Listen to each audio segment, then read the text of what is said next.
Hello guys, this is Anaf Khan again and hope you are all doing well. So আজকে তোমাদের সাথে একটা memory share করার জন্য আসা এই ক্যামেরার সামনে। সো আজকে হলো Friday. Friday and back in the days like in 2012, 13, 14, 15, 16, 17 ফ্রাইডেটা আমার জন্য অনেক স্পেশাল থাকতো বিকজ দেখা যেত কি 5 দিন সপ্তাহে স্কুলে যেতাম। সো ফ্রাইডেটা আমরা ইউজুয়ালি বাসায় থাকতাম, একটু সুন্দর করে সেলিব্রেট করতাম বা বাসায় থেকে একটু রেস্ট নিতাম। ভালো লাগতো বিকজ টানা 5 দিন স্কুলের পরে। বাট ফ্রাইডে জিনিসটা আরেকটা জিনিসের জন্য তখন স্পেশাল ছিল, সেটা হলো ভূত এফএম, যেটা আমাদের সময় 2012, 13, 14-তে খুব ফেমাস ছিল। আর আমরা যারা হরর শো বা হরর স্টোরি শুনতে পছন্দ করি তাদের জন্য এই জিনিসটা একটা হেভেন ছিল। মানে কিভাবে যে তখন মানে আজকালকার যুগে বাচ্চারা যখন ইউটিউব দেখে তারা সবসময় মিস্টার বিস্ট, তারপর আরো বড় বড় চ্যানেলের কথা বলে। আমাদের সময় কাইন্ড অফ বলতে গেলে ভূত এফএম এর রাসেল ভাই একটা ছিল আমাদের কাছে একটা মিস্টার বিস্ট তখন, বিকজ আমাদের সময় তখন ইউটিউব এত অ্যাভেলেবেল ছিল না, সবকিছু গেমসও এত অ্যাভেলেবেল ছিল না। সো তখন দেখা যেত এন্টারটেনমেন্ট পারপাসেসগুলো খুবই কম ছিল। আর যারা হরর পছন্দ করতাম তাদের জন্য তো আর কোনো কথাই ছিল না। সো সারা দিন ওয়েট করার পরে 11টার মানে শোটা শুরু হতো 12টা থেকে। আর 11টার পরে আমরা খালি জাস্ট টাইম গুনতাম যে কখন শোটা স্টার্ট হবে। অ্যান্ড অলসো শোতে কিছু স্পেশাল পার্সন থাকতো, যেরকম যাদের কথা না বললেই আসলে না, বাবু ভাই, আফরান ভাই, তারপর আহ, আহ, আলিফ ভাই। এরা যখন আসতো মানে এরা হলো গেস্ট হিসাবে আসতো।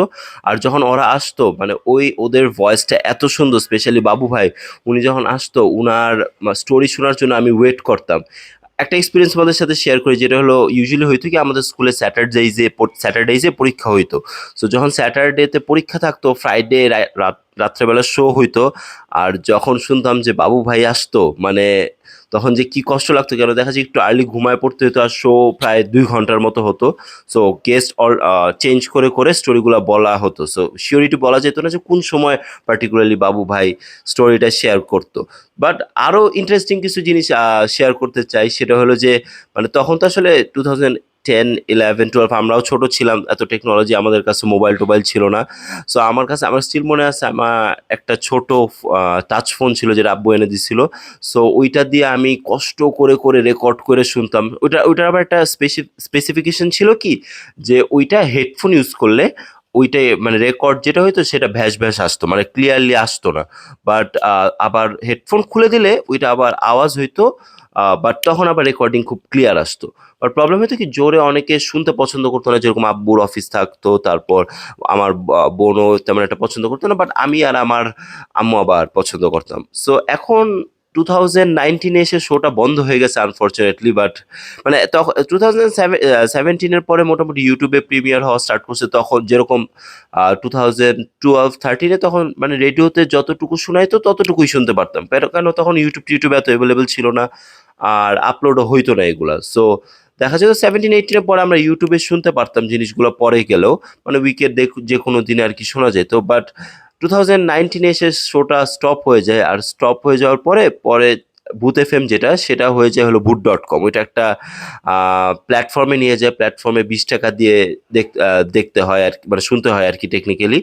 তো দেখা যায় কি ভূত.com যেটা শুরু হয়েছে তখন আরো যারা মানে মেম্বার্স ছিল, যেরকম যাদের কথা বললাম আলিফ ভাই, বাবু ভাই, তারপর আফনান ভাই, ওরা কি করছে, ওরা নিজেরা একটা কাইন্ড অফ প্ল্যাটফর্ম খুলে নিছে। সো মানে বন্ধ হয়ে যাওয়ার পর বেশ ভালো দিন বন্ধ ছিল, লাইক কত 2 মান্থস, 1, 2 মান্থস, 3 মান্থসের মতোই পুরো শোটাই অফ ছিল। সো তখন তারা নিজেদের প্ল্যাটফর্ম খুলে নিয়েছে। আর ভূত.comও লাইক পরে আরেকটা প্ল্যাটফর্ম স্বাধীন অ্যাপে চলে গেছে। সো দেখা যায় কি আসলে মানে ওরা যখন সবাই একসাথে ছিল 4 জন, মানে রাসেল ভাইয়েরও গলা অ্যামেজিং ছিল, বাবু ভাই, আফনান ভাই, তারপর আলিফ ভাই, ওরা যখন একসাথে স্টোরিগুলো শেয়ার করতো ওই রাতগুলো এত স্কেরি হয়ে যেত, এত স্কেরি হয়ে যেত। আর টিউনগুলাও মানে ইট ওয়াজ ইনসেন। 2010 অনুযায়ী ওই যে সাউন্ড সিস্টেমগুলো ছিল incredible.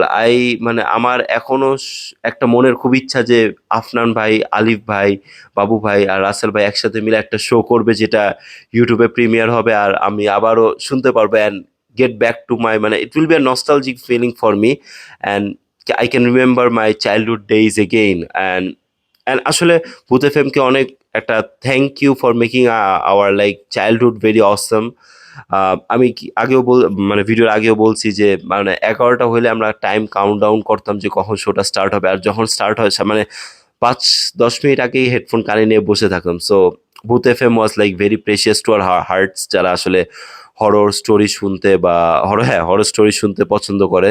So thank you Bhoot FM for making our like childhood very awesome. Thank you so much.